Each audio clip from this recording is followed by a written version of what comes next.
عافیت ہوں گے بحمد اللہ تعالی۔ پاکستان اسلامک ریسرچ سینٹر کی ایکٹیویٹیز میں آج کا جو ہمارا سیشن ہے کلاس برائے تعلیم بالغاہ میں حضرت آدم علیہ السلام کا نام نامی قرآن کریم میں کتنی مرتبہ آیا ہے اور اس کی تفصیل قدر اختصار کے ساتھ انشاءاللہ آیات قرآنیہ کے ساتھ ترجمۃ القرآن کریم آپ دوستوں نے چونکہ آلریڈی پڑھ رہے ہیں ان کے لیے ہم نے کوشش کرنی ہے کہ صرف آیات لائیں گے، ترجمہ آپ خود حل کریں گے۔ تو سب سے پہلے یہ بات جانیے گا، آدم علیہ السلام کا نام نامی قرآن مجید میں 25 آیات میں 25 بار تفصیل درج ذیل ہے۔ دیکھیے گا سورہ البقرہ یہ صورت نمبر ہے 2 اور اس کی آیت نمبر 31 تا 37 آپ دیکھیں گے تو آپ کو حضرت آدم علیہ السلام کے نام نامی اس میں گرامی ملے گا۔ اسی طرح سورہ القاف صورت نمبر 18 ہے اور اس کی آیت نمبر 5 کے اندر دیکھیں، اور اس کے بعد آل عمران میں آپ دیکھیں گے آیت نمبر 33 تا 59 ان آیات کے اندر آپ کو آدم علیہ السلام کی تفصیل کا کچھ حصہ ملے گا۔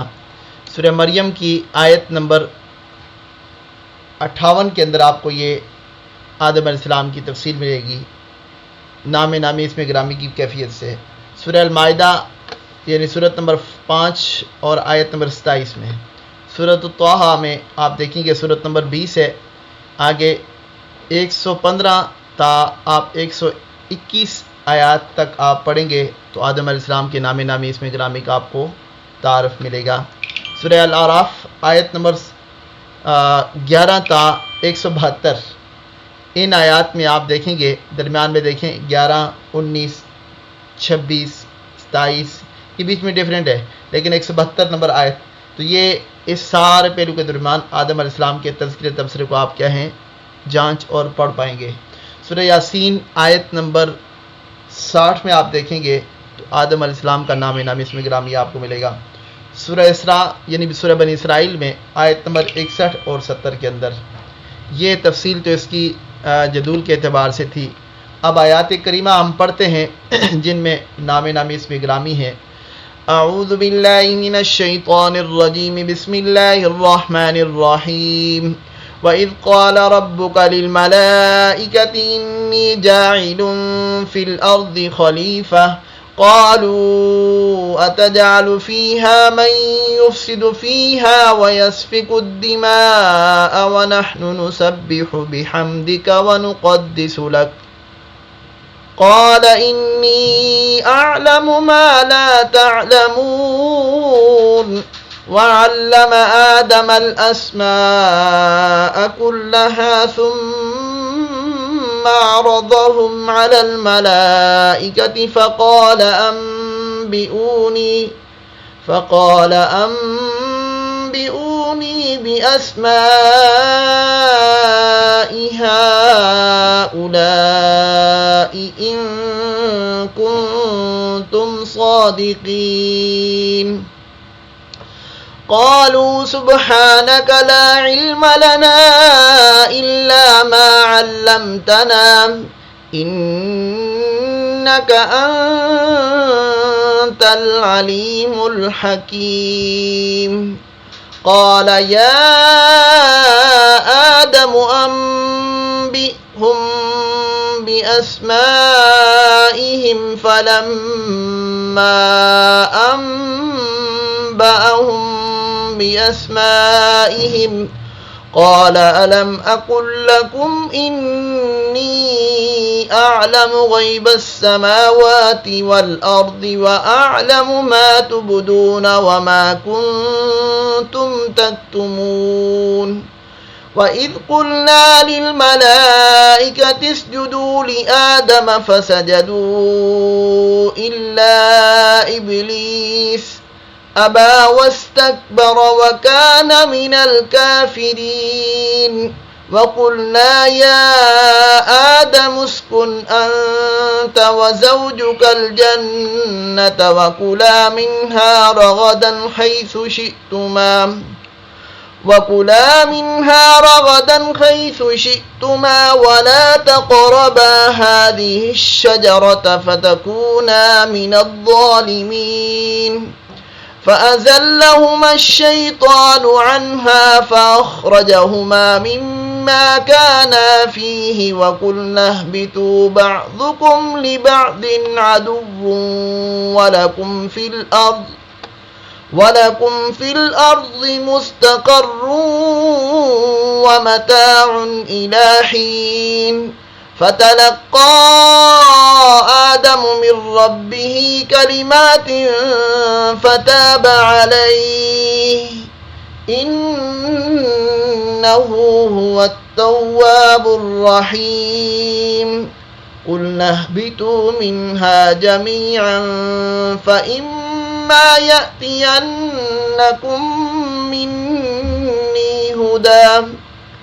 مِنِّي هُدًى فَمَنْ تَبِعَ هُدَايَ فَلَا خَوْفٌ عَلَيْهِمْ وَلَا هُمْ يَحْزَنُونَ۔ اگلی آیات۔ اعوذ باللہ من الشیطان الرجیم۔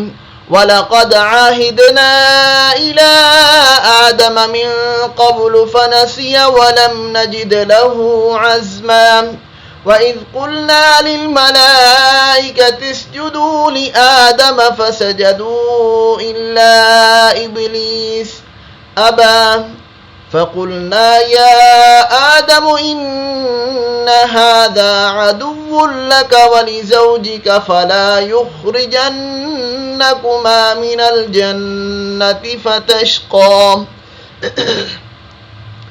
إِنَّ لَكَ أَلَّا تَجُوعَ فِيهَا وَلَا تَعْرَىٰ وَأَنَّكَ لَا تَظْمَأُ فِيهَا وَلَا تَضْحَىٰ فوسوس إليه الشيطان قال يا آدم هل أدلك على شجرة الخلد وملك لا يبلى فأكلا منها فبدت لهما سوآتهما وطفقا يخصفان عليهما من ورق الجنة وعصى آدم ربه فغوى ثم اجتباه ربه فتاب عليه وهدى قال اهبطا منها جميعا بعضكم لبعض عدو فإما يأتينكم مني هدى فمن اتبع هداي فلا يضل ولا يشقى۔ جی ان آیات کا ترجمۃ القرآن الکریم جو آپ نے دیکھنا ہے وہ کسی بھی تفسیر سے آپ دیکھیں گے انشاءاللہ اس سے آپ کو استفادہ اور فائدہ حاصل ہو جائے گا۔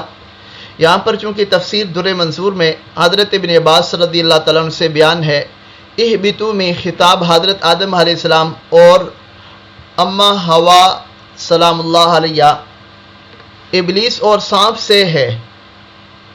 اہبطوا میں نیز آدم علیہ السلام مکہ مکرمہ اور طائف کے درمیان حلقہ دجنہ میں اترے تھے۔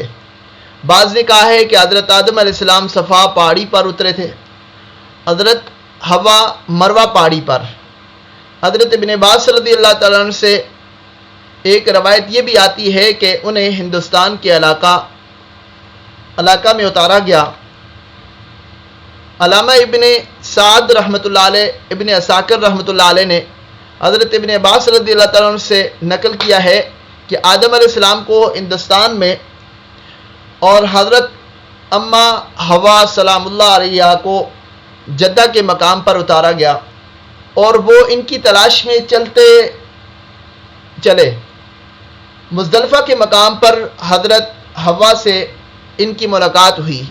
اس مقام کو مزدلفہ کہنے کی وجہ بھی یہی ہے کیونکہ عربی میں اس کا معنی قرب والی جگہ، اور اس مقام کو جمع بھی کہتے ہیں کیونکہ یہاں حاجی لوگ ایک رات کے لیے جمع ہوتے ہیں اور قرآن مجید میں اس کو مشعر حرام کہا گیا ہے۔ علامہ طبرانی نے، ابو نعیم رحمۃ اللہ علیہ نے حلیہ میں، ابن عساکر نے حضرت ابو ہریرہ رضی اللہ تعالیٰ عنہ سے بیان کیا ہے کہ رسول اللہ صلی اللہ علیہ وسلم نے فرمایا نزل آدم علیہ السلام بالہند، حضرت آدم علیہ السلام ہندوستان میں اترے تھے۔ ابن عساکر رحمہ اللہ نے ایک اور روایت بھی نقل کی ہے، حضرت آدم علیہ السلام جب زمین پر بھیجے گئے تو انہیں ہندوستان میں اتارا گیا۔ طبرانی میں حضرت عبداللہ بن عمر رضی اللہ عنہ سے مروی ہے کہ جب اللہ تعالیٰ نے آدم علیہ السلام کو اتارا تو انہیں ہندوستان میں اتارا تھا، پھر وہ مکہ مکرمہ آ گئے، پھر وہاں سے شام چلے گئے، وہاں فوت ہو گئے۔ یہ وہ روایتیں ہیں جو مختلف تفاسیر کے اندر لکھی گئی ہیں، اور اس بارے میں وارد جتنی بھی روایتیں ہیں، حضرت آدم علیہ السلام آئے ہندوستان تو سیلون کے جزیرہ سرندیب میں بوز پہاڑ پر اترے تھے۔ ابن بطوطہ اپنے سفرنامے میں لکھتے تھے، وہ کہتے ہیں کہ اس جزیرہ میں گیا تو میرا اصل مقصد حضرت آدم علیہ السلام کے قدم مبارک کی زیارت کرنا تھی۔ اس جزیرے کے لوگ حضرت آدم علیہ السلام کو بابا اور حضرت اماں حوا علیہ السلام کو مما کہتے تھے۔ قدم مبارک کی زیارت کا آغاز حضرت ابو عبداللہ بن خفیف رحمہ اللہ سے ہوا، اور حضرت آدم علیہ السلام کی قبر مبارک کے بارے میں اختلاف ہے۔ بعض اہل علم نے یہ کہا ہے کہ آپ کی قبر مبارک ابوالقیس پہاڑ جو بیت اللہ شریف کے قریب ترین پہاڑ ہے، اس میں دفن کیا گیا۔ بعض اہل علم کا خیال ہے کہ آپ کی قبر، آدم علیہ السلام کی قبر اسی بوز پہاڑ پر ہے جہاں آپ اترے تھے۔ یہ بھی کہا گیا ہے کہ حضرت نوح علیہ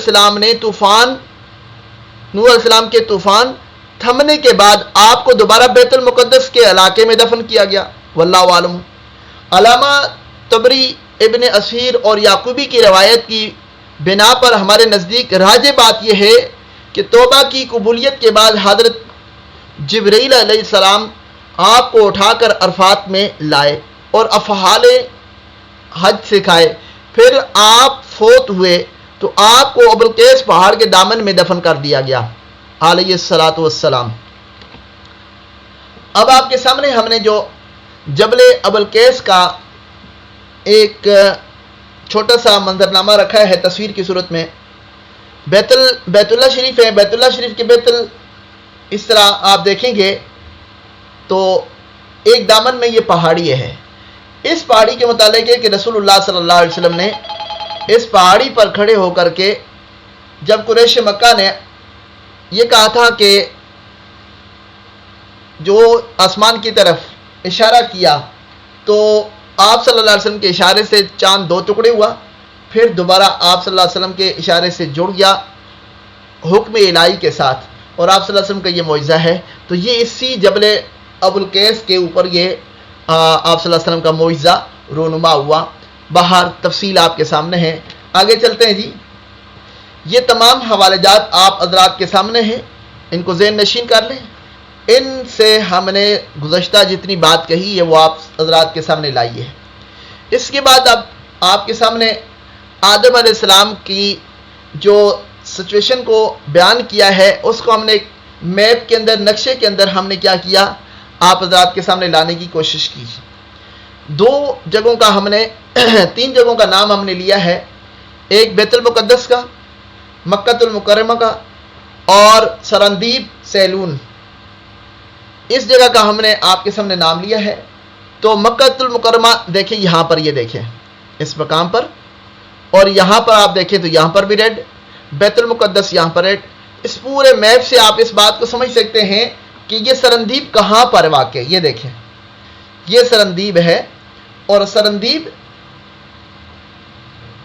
یہ چھوٹا سا ایک جزیرہ ہے، اس جزیرے کی ایک اوپر پہاڑ تھی، اس پہاڑ کے اوپر آئے۔ کما یلی کو بشان، یہ جتنی بھی ہیں یہ سب کی سب جو ہے نا تفسیر آرائی ہیں، حقیقت اللہ خوب جانتے ہیں۔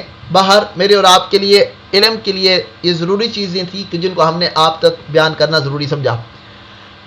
قرآن پاک نے اہبتو حبوت آدم یعنی مجمل روایت میں ہے کہ جب آدم علیہ السلام کو زمین میں اترنے کا حکم ہوا تو وہ ہندوستان میں اترے. ہندوستان میں ان کے اترنے کا جو معروف مقام بتایا جاتا ہے وہ موجودہ بھارت کے جنوب میں جزیرہ سراندیپ جسے ماضی قریب میں لنکا یا سیلون کہتے تھے.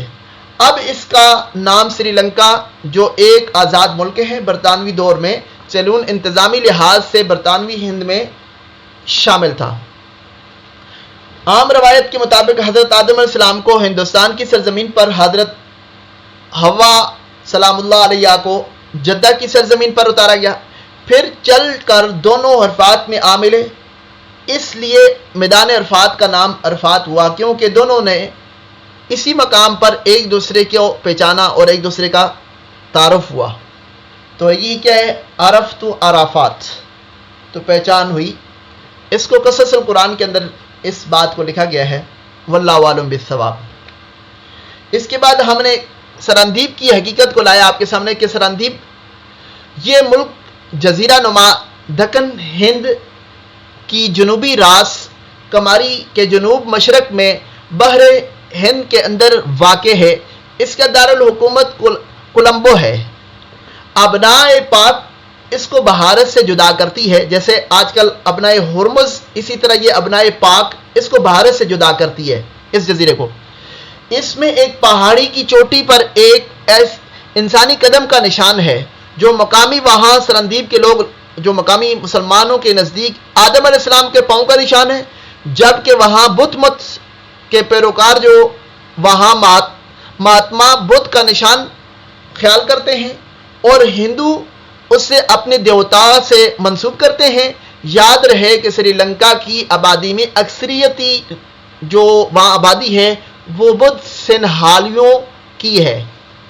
جب مسلمانوں کی آبادی 10% ہے، جبکہ وہاں مسلمانوں کی آبادی 10% ہے اور تعامل ہندو 25% کے لگ بھگ ہیں، جنہوں نے 15-20 سال تک سری لنکا کی شمال مشرق میں تعامل ایلام کے نام سے ایک ہندو ریاست قائم کرنے کے لیے خون ریزی کا گریلا جنگ لڑی تھی، اور حال ہی میں وہ جنگ کا راستہ ترک کر کے کولمبو حکومت سے اپنے حقوق حاصل کرنے پر آمادہ ہوئے. یہ ان کو بات سمجھ آئی کہ لڑائی سے ہمیں کچھ حاصل نہیں ہوگا، تو لہذا انہوں نے حقوق حاصل کرنے کے لیے الگ سے جنگ ترک کر کے انہوں نے راستہ تلاش کیا.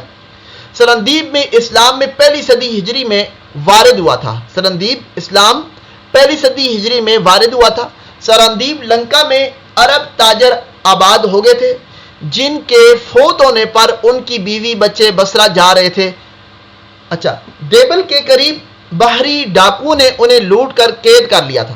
یہ جو عرب باشندے وہاں آباد تھے پھر وہاں سے جانے لگے تو ان کو لوٹ لیا. اس پر گورنر عراق حجاج بن یوسف نے محمد بن قاسم کو لشکر دے کر کے بھیجا تھا، جنہوں نے سندھ فتح کر لیا اور 93 ہجری 712 عیسوی ان دنوں سری لنکا کی آبادی میں 10% مسلمان آباد تھے. اور اس کے بعد ہم نے تذکرہ کیا سرندیپ کے بعد جدہ کا. تو جدہ کیا ہے؟ فصحاء اسے جدہ بولتے ہیں. یہ سعودی عرب کا سب سے بڑا شہر ہے. اس کی آبادی 15-16 لاکھ ہے اور یہ نہ صرف حجاز کا دروازہ ہے بلکہ زمانہ قدیم سے حج کا دروازہ چلا آ رہا ہے. حضرت عثمان بن عفان رضی اللہ تعالیٰ عنہ کے عہد میں جدہ کی بنیاد رکھی گئی، ورنہ اس سے پہلے یہ محض مچھیروں کی بستیاں تھیں. یہ مچھلیاں پکڑنے والے مچھیروں کی کیا یہ بستی تھی. جدہ کے لغوی معنی ہے کشادہ، طویل راستہ، اور موجم البلدان میں لکھا ہے کہ جدہ شہر جدہ بن حزم بن ریان قضائی سے موسوم ہے. جدہ شہر جو ہے نا وہ جدہ بن حزم بن ریان قضائی کے نام سے موسوم ہے جو یہاں پیدا ہوا تھا، اور یہ بحیرہ کلزم کے ساحل پر سعودی عرب کی مشہور بندرگاہ ہے. اور جدہ مکہ المکرمہ کے مغرب میں 70 کلومیٹر کے فاصلے پر واقع ہے. جدہ ایئرپورٹ کا حج ٹرمینل 5 لاکھ مربع میٹر سے زیادہ رقبے پر محیط ہے. جدہ ایئرپورٹ کا حج ٹرمینل